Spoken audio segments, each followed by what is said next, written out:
Hey guys, it's Harleywood. For any of you who have a Smith & Wesson M&P 1522, you will be familiar with this quad rail on the front.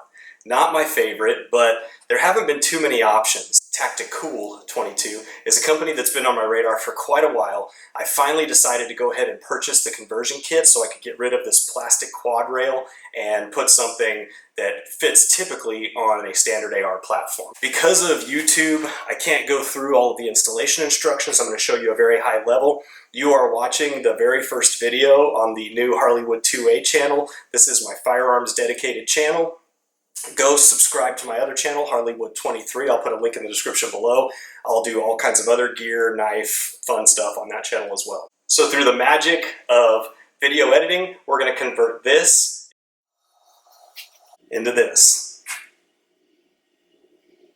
All right, and it couldn't be easier. They have a kit on the website where I only had to buy 3 things. There's a few other things you can buy, like a fake gas block and some other stuff like that, but I only bought 3 things.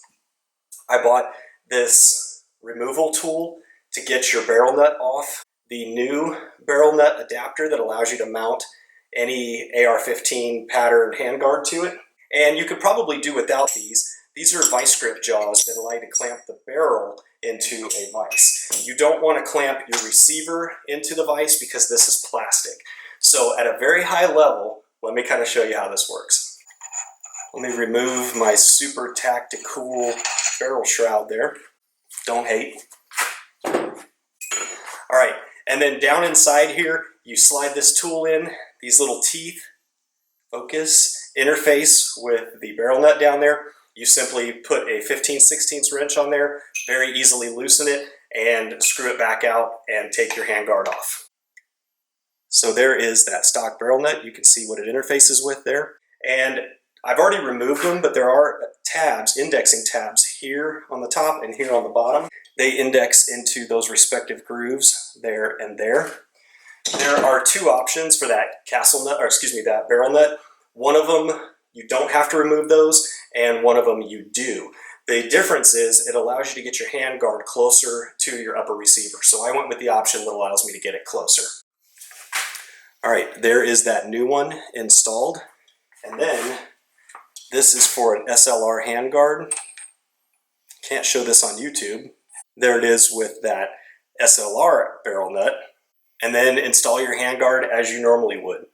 Don't forget your barrel shroud. It's very important. Now, for you YouTube safety police out there, I have not done any installation that makes this weapon more dangerous. I have not done anything that compromises the safety of this weapon. All I did was change something cosmetic. Please calm down, no channel strikes. Is threading this on considered installation?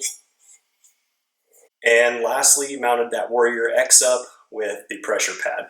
So if you've been watching my regular channel, you'll know I've mentioned I have a beaver problem. I still have yet to get that guy. Just about 4 nights a week, I go down there in the evening hours and after dark, and I look for that sucker. I've got him on camera. I have not yet come face to face. I've also taken care of several raccoons who are getting in the barn and the trash and everything else with this thing. It's a sweet little shooter. Now it feels a little bit better in the hand. Anyway, Tacticool 22.